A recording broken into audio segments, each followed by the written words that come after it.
Hello everyone, I'm Ryan from Fireside Yankees, and in today's video we're going to be talking about Nestor Cortes Jr., who's off to a phenomenal start this season.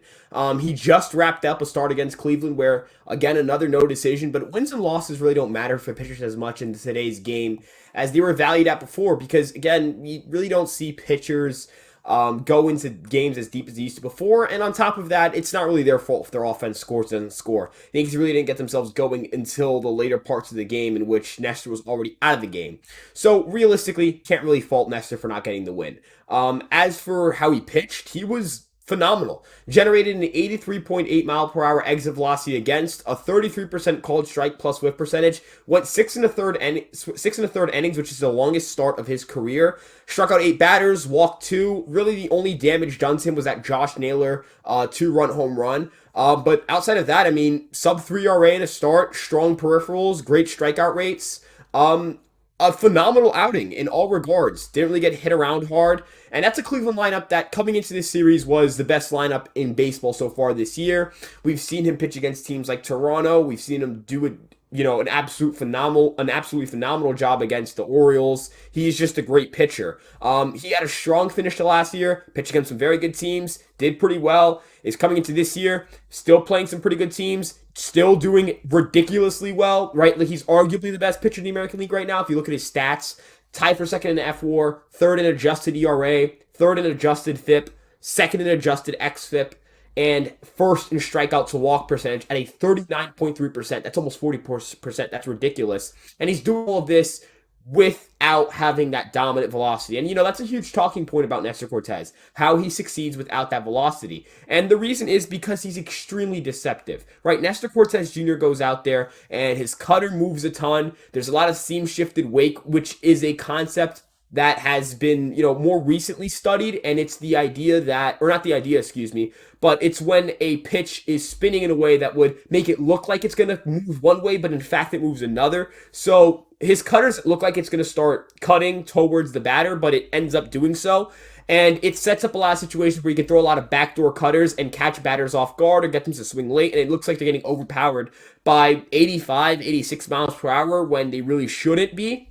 And as for the fastball, there's a lot of rise there. There's a lot of deception. He's throwing it from a lot of different angles, so it really doesn't create a comfortable feeling for the hitter. And realistically, pitching is about being as different as possible, right? The more deviation you have from the average pitcher in terms of your individual pitches, the better you are. He gets a lot of deviation in terms on his fastball. It's very different from other fastballs.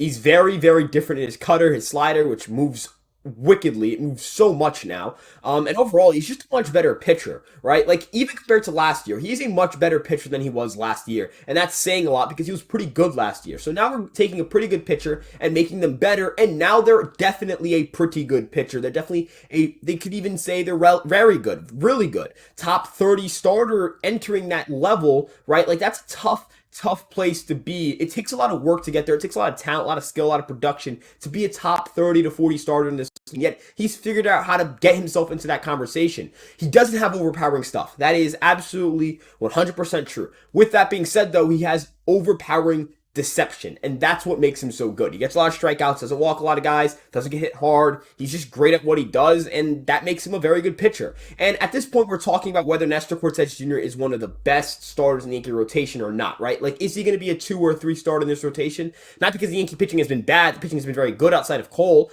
but because of the fact that he pitches so well, he puts himself in that conversation. I guess that's what the conversation becomes at this point. And I'm very curious to see how Nestor responds throughout the entire season to having a full season of workload, having to throw, 100 plus innings over a season. I want to see how he responds to it. But I'm ready to say that the per rate basis, that stuff, like on a start to start basis, Nestor Cortes Jr. is one of the best at his position, at what he does. And it's going to be very exciting to see how he pitches the rest of the year.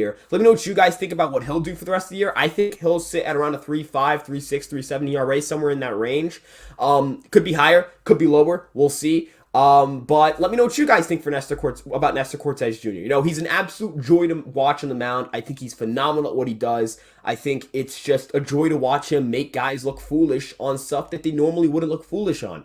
And to go out there and do so in an entertaining, fun way, right? He's a kind of a breath of fresh air for this Yankee team. And so let me know what you guys think about him. In terms of his production, I think he's well regarded among Yankee fans, but I would love to see what you guys think specifically on an ERA strikeout FIP basis.